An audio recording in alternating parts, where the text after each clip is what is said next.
About to start. All right, there it is. I said it was about to start, and it started just as I said that. Yes, everyone's getting very impatient, but when I press the button, inevitably it does go on. All right, so let me wish everyone a good morning. How's everyone doing?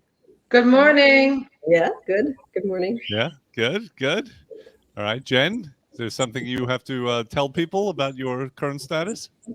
Um, Other than what you've already told everybody, I'm not pregnant. How's that?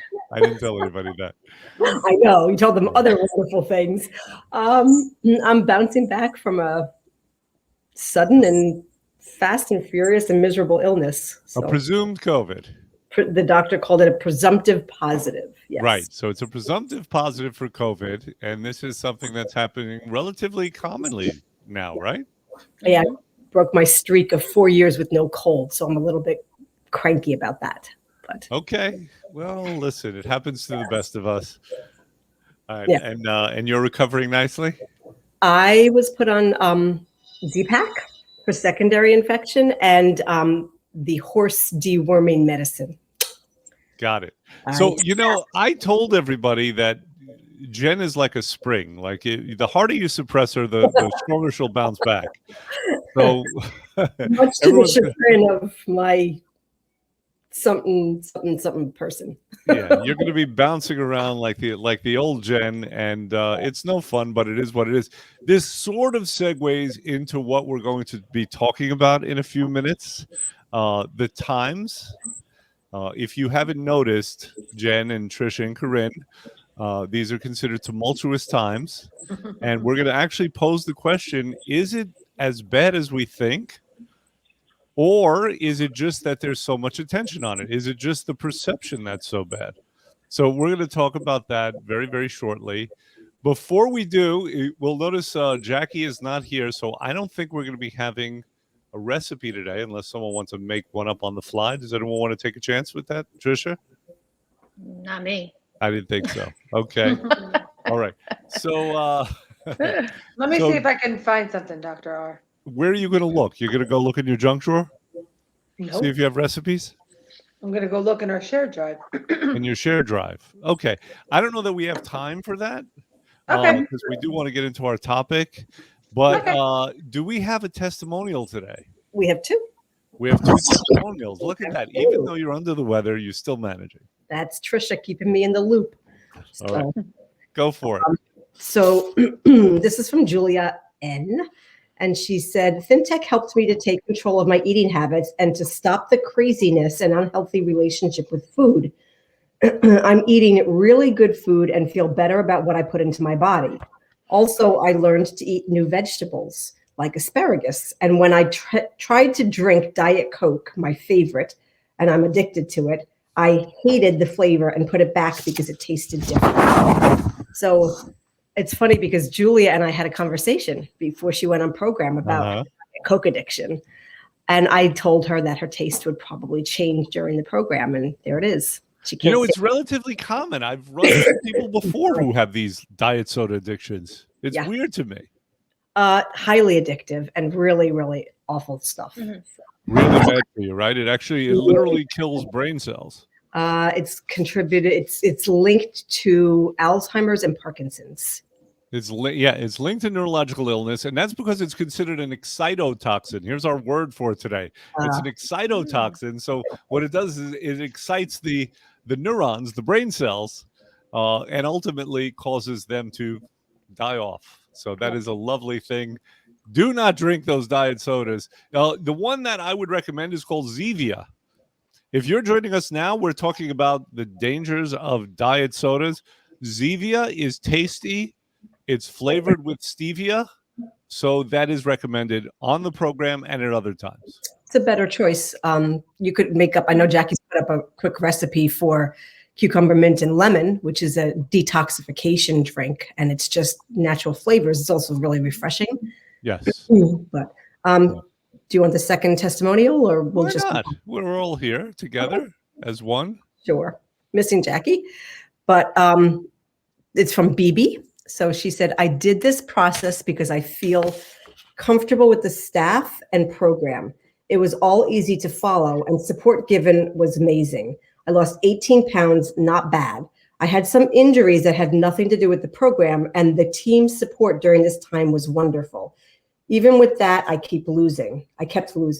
My family can see the change in my body, so you need to trust the process. Nice. I'm Well, challenged. listen, if there's one thing that we know in life is that stuff is going to come up. And I think that's what she's referring to, the fact that we're here to support her. We're here to support our clients Right. through the stuff that comes up. You know, there's a great expression that goes, man makes plans and God laughs. Right? So Wow.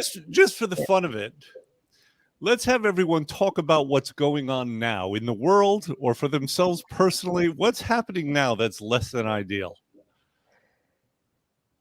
Really? Yeah, what's happening? Let's just list it. Let's That's get a it out there in the conversation open. starter. So you and It's I, not that hard to. It's not that hard to choose one thing, Jen. it is. I'm like grasping at straws right now. So Just one thing. okay, I'm trying. Blurt it. I'm blurting. So I have a different outlook on this because Blurt something that's happening now that's considered less than ideal. gas prices are too high. Gas prices are too high. Thank you, Trisha. How about you? Food prices are too high. Food prices are too high, right? Corinne. The state of politics is in flux. Politics is in flux, and as a result, people are at each other's throats, right? What else? We need a flux capacitor to fix that. We need Doc Brown, Jackie. We need time machine, the Wayback Machine. What else? I think there's still a pandemic happening. It's considered a pandemic or an endemic. I thought we were That's in going on. an epidemic at this point, right? Isn't that what they I called don't it? know what there's a demic going on. That I do know for sure. Mhm. All right. I believe there's a war in Europe, if I'm not mistaken. Is that correct? There's a proxy. There's a war in Europe. How about the fight over Uvalde? Yeah, Texas. there are terrible things happening with terrible tragedies like that, right? And it's resulting in more political infighting, and some people want guns to be taken away, and other people will, say, over my cold dead body. I mean, that's going on. What else? But if you think about it, right, like that, for example, but yesterday, being able to bear arms freely, Save saves the thousands of lives. So Right. there's two sides to every story. There's two sides to every story, and it seems like more than ever, you have people lined up on both sides of the stories in opposition. There's not a lot of détente, right? There's not a lot of speaking and understanding, and there's just a lot of flux and a lot of conflict, isn't there? I just think that the media shares too much information. Okay. And the information that they share, you have to question whether or not how much of the truth is it and how much of it is not truthful. Well, Corinne, you're getting ahead of us. Oh, sorry. Okay. Because let me go back to the purpose of this conversation. When there's a lot going on, obviously, we kind of internalize it. And there's a lot of stress, and it makes life difficult. There's worrying, there's anxiety. People are manifesting symptoms from that. We're coming out of a pandemic, maybe, I don't know, but we had shutdowns. We had people concerned about their ability to make a living and separate from their loved ones and all kinds of crap, right?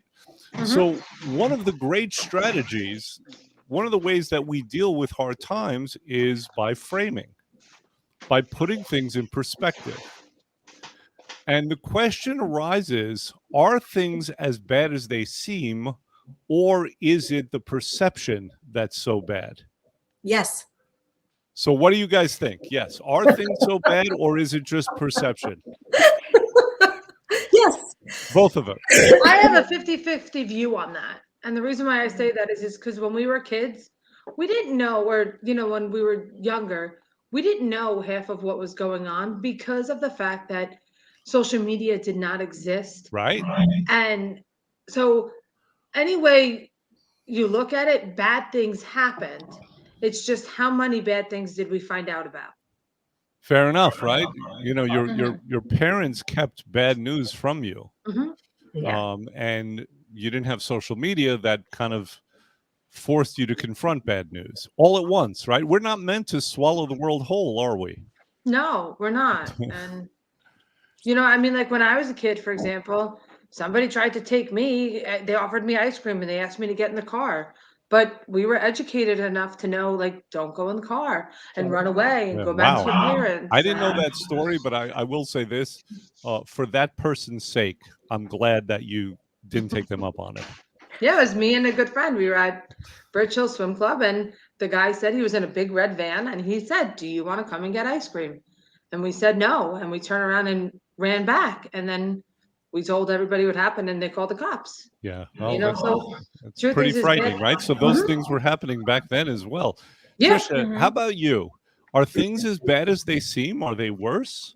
Or is it Uh, just our exposure and our perceptions?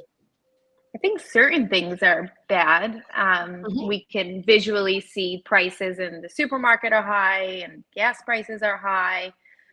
But then you look at like social media and then blowing. I mean, listen, COVID is real. I'm not going to say it's not. We've most of us have experienced it already. However, I don't think it's as bad now as they're trying to make it seem. You know, it's definitely down from what it was. There are not Right. people dying as much, and I pray that nobody does. But it's become more or less a little more of like just a cold and bad congestion and that kind of stuff. So, but they're making it seem like this is the end all be all. Please stay in and get Right. So Wear your your mask it's and in some and people's wear your interest mask and to make it right. So I seem, feel yeah, like to make right. it seem worse. Right. Right. So things are like again like 50-50 like it things that we visually can see are bad. Prices of stuff has gone up and inflation and all that, but then the stuff that they're kind of drilling to make us think are bad, I don't think it is as bad as it is. Okay, fair enough. Jen, how about you? So yes. Yes. Okay, good. So it's all true. So the things are bad and the Yeah. perception is heightened and it I depends on what you focus on. Is that correct? Right. That is exactly it. Yes. So, I'm a firm believer that we're in the new world war, and it's a battle for the information and the energy of Mhm. people's hearts and minds. So I think that we are what we focus on, what we give our attention to grows. So, I'm never not going to call out inconsistencies that I see out there, point things out to people, but I've shifted my approach a little bit. So I've taken to posting facts, because facts are pesky things, right? People can't refute facts, although they try to. Mhm. And I've taken to putting up pictures of the flowers around my yard, because I think if we have an energetic shift towards the positive, then all of this nonsense that's fear driven and keeping us down will start to go away. Because when we have a situation like we have in the world with prices going Mhm. high and people in fear, and we have what's called group agreement. If we agree as a group to something, it becomes reality. So we form our reality. We create our own reality. So yes. Yeah, Okay. Thank you for that. you're Well, welcome. let's go back. Let's go back to the year of my birth. And I know everyone thinks it was 1998, but in fact, I was born in 1968. We have to invert that nine. 1968, what was going on in the world? Because again, we tend to always think that it was better back then, right? Nostalgia. Don't Yeah. we always think that what was going on in our youth, like we just remember the good things? That's actually a psychological mechanism. We remember mostly the good things. But here's what was happening in 1968: the Oh, yeah. Vietnam War. Yeah. People were watching every single night. They were looking at American soldiers, not only American soldiers, right? But they were looking at American soldiers in boxes. Uh, there was also assassinations were rampant. Yeah. Bobby Kennedy, Martin Luther King. I mean, it's heartbreaking if you look at some of the footage. You know, JFK was actually murdered a few years before. And then there was Bobby Kennedy. Bobby Kennedy and Martin Luther King, these were two of our greatest leaders, right? Two symbols of hope. And they were murdered. We had race riots back then, right? The civil rights were happening. Right. So there was so much going on. And actually, you could make the argument that as bad as things seem now, they're much better. The history of America has been a history of improvements.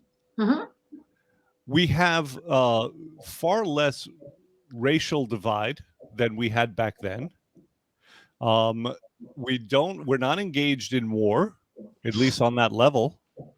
A lot of things have improved, but it doesn't feel like that. And like Jen said, we tend to focus on the negative. Corinne, why do you think we focus on the negative so much? What's the reward that we get? Because I think people like to feed off of drama, and drama does something to your brains, and so that's why I think you focus on the negative, because negative draws out drama. Got it. Okay, so people are drama addicted. What is the solution to that? What is the solution to people being focused on and addicted to drama? You have to trust your gut. You have to trust your instincts, and you have to do it.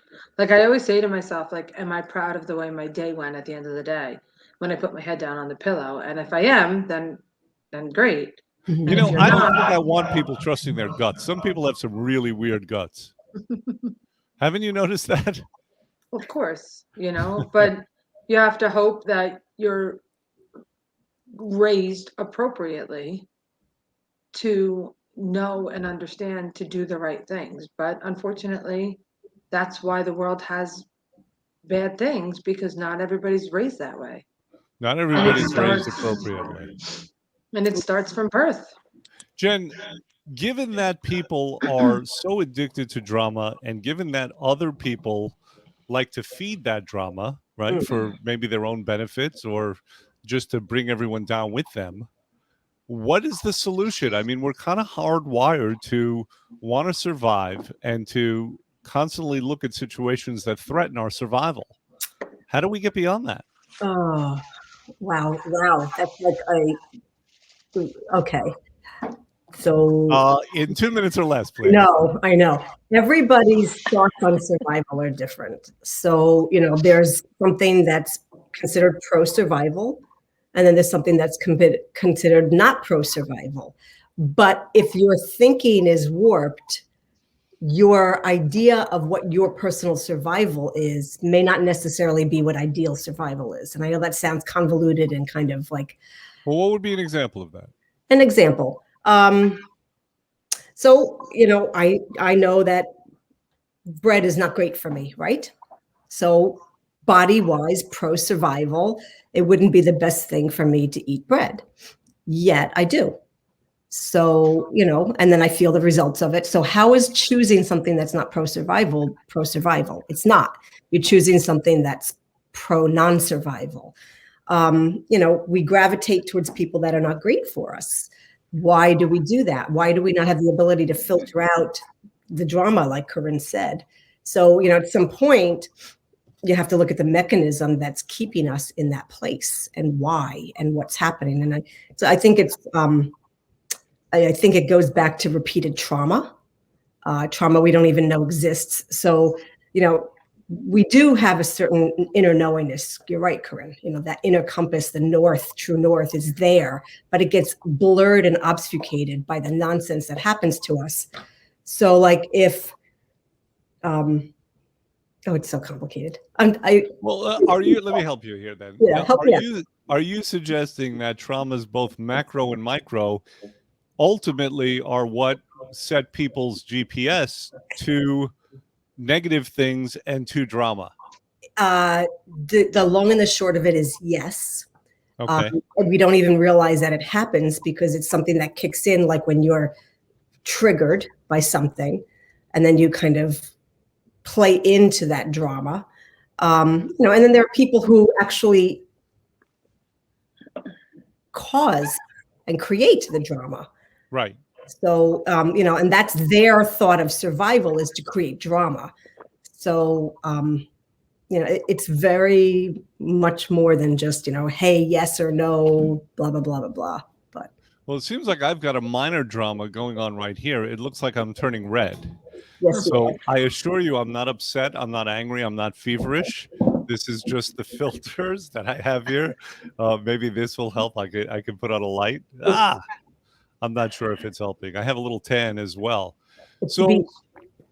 so what you're saying is that people's focus is towards the negative. What we don't know yet is what is the way to overcome that, because it seems after a while to become a way of life, after we become so hyper focused on the negative and on the bad as opposed to the negative, So, right? How do we not do that? You're saying what we focus on grows. yeah. So I So think how do we focus on the positive?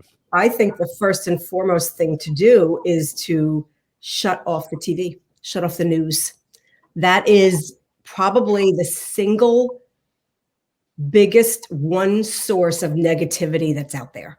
Because, if you listen to the news, Black people hate white people, men hate women, women hate women. And when you're out there in the world and you're actually talking to people, like they're people. So why are we constantly using these divisive words? Like what is language that we're doing that's dividing people? And that comes straight from the media. So Right. Yeah, but here's where, though, I want to argue with that just a little bit, because we think about we think about it on the end of the media, who are the distributors. Yeah. But there should be nothing to distribute into. In other words, it's our desire as consumers, that's what sells. If we're so used to consuming that, how do we put the responsibility on the media? Well, I think on the surface, it seems like we're the consumers of it, but I think that the media is really a brainwashing tool. It's taught us and told us what we want, what they want us to think, the media as a collective. And I think we've bought into it because we're looking for answers, and they have these supposed answers. But like Corinne said earlier, there are two sides of every issue. And I think that the media acts as a third party to get everybody riled up against each other. Yes, but again, the onus is still on us. Let me give you this scenario. Go ahead. Yesterday, somewhere in the world, there was an adorable 2-year-old boy, and he was outside on a beautiful summer's day, and he came across a butterfly, and he started chasing that butterfly, and it was an adorable scene. Now, if the media were to report on that, if that were featured on some station, do you think people would stay on that channel? No. Yeah, Who no. said that? Corinne. Yeah, Why not? because it's not engaging. People It's don't not care that a boy. engaging. Yes, people don't care that a boy was chasing a butterfly. It all I goes care. back to drama and the And our desire for drama. So this is good. I feel like we're getting somewhere. Why is it that we desire drama so powerfully? Trisha, why do you love drama? I actually don't. I know you don't. So, Except I in really one, don't. in one way, though. I know the kind of documentaries that you like. So why? Oh, I don't. Well, I'll say that I do stay away from the news and the media and all that. I'm on social media, but I more or less, and anybody that's like kid stuff and light and funny, like I don't really get into too much there because everybody has an opinion. Sorry. And everybody has an opinion and everybody is not going to agree. So I put light and funny and some funny stuff on there. So I stay away from the news part of it. Like I stay away even from watching the news. I really don't, I'll read some stuff on social media, kind of make my own opinion, and that's about it. So I do stay away from that stuff, but I don't know. Like I really don't know why people like love it. They feed off it. It's like they feed off of negativity. Right. Like And why do you they think? feed off but of why? Like to me, why? I don't know. Like it would be really nice to see a little boy on the news, like something positive, but they don't show any of that stuff. There's nothing ever good on the news. Nothing. No. I have a theory about it, and I'll present it momentarily. But Jen, why do you love drama?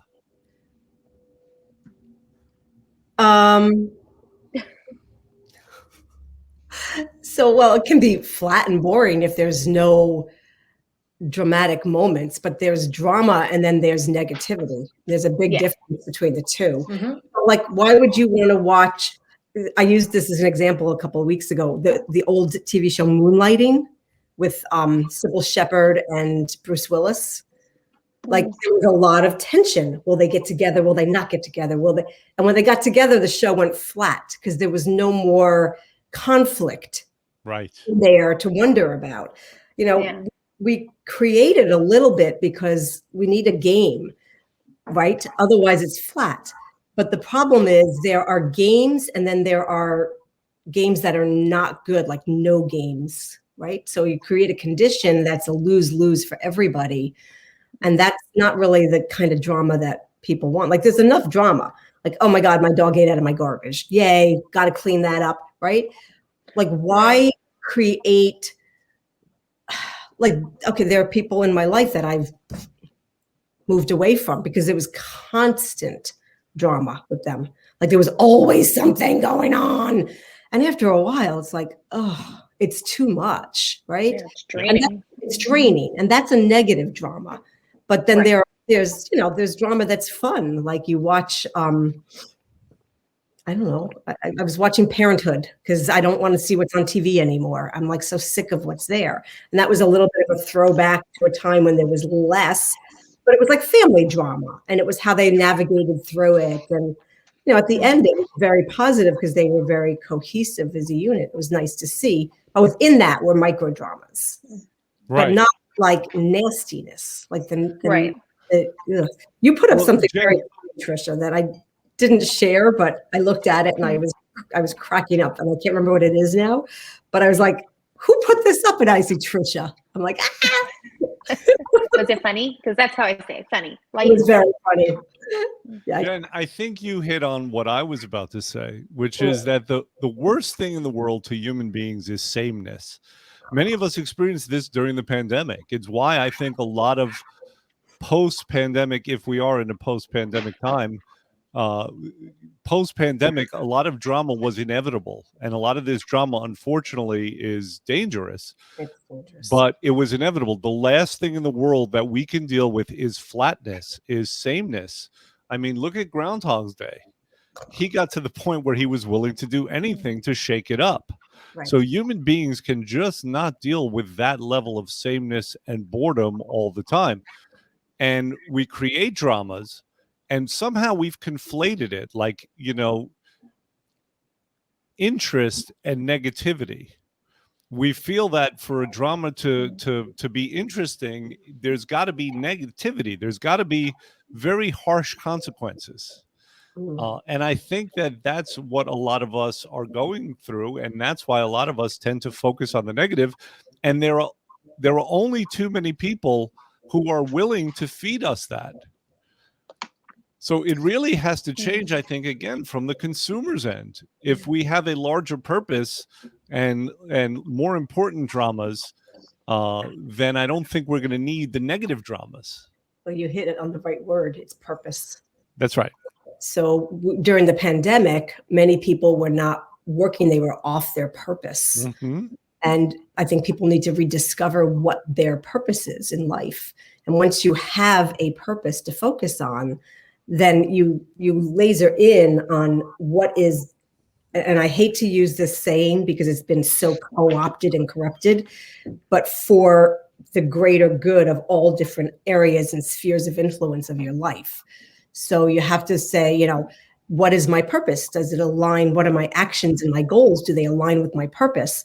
Am I using my goals and my actions to foster that purpose, whatever it is? Help is a purpose. Helping people is a purpose across all broad categories of my world. You know, my personal life, my family life, work, groups in humanity, Mhm. towards a drive towards something higher than self. And I think, yes, the factions that are out there have been all too eager to divide us by negativity, because ultimately the goal is to monetize every single thing, right? To make us buy more money, to make us work harder, to spend more, to buy more things. And we are able to be guided and controlled when we're going down into fear. A fearful populace is very easy to control. So that's, but Well, here's a possibility, though. If we wanted to turn around, here's one possibility, and there yeah, are others, and we're going to be winding it up soon. But what if we just thank them for the drama? What if we thanked the powers that be, the ones with the evil intentions, for creating these stories for us, and we just laughed and enjoyed them like we do our soap operas? interesting. Yeah, I'm just throwing it out there. You don't have to you don't have to necessarily evaluate it or come back with something, but that's one possibility. But the question I want to ask that I don't think we're going to get to now, as a matter of fact, we're definitely not, because we are going to end on a dramatic cliffhanger, is how can we have a game and a story and consequences, which are necessary elements of interest? How can we have that without it being negative and without it devolving into something horrific? Hmm. We're not answering. We're just considering. And on that note, on that wonderful cliffhanger, because mystery is a part of drama as well, we are going to say our goodbyes. Bye, guys. Bye. All right. Take care, Bye. everyone. Have a good day.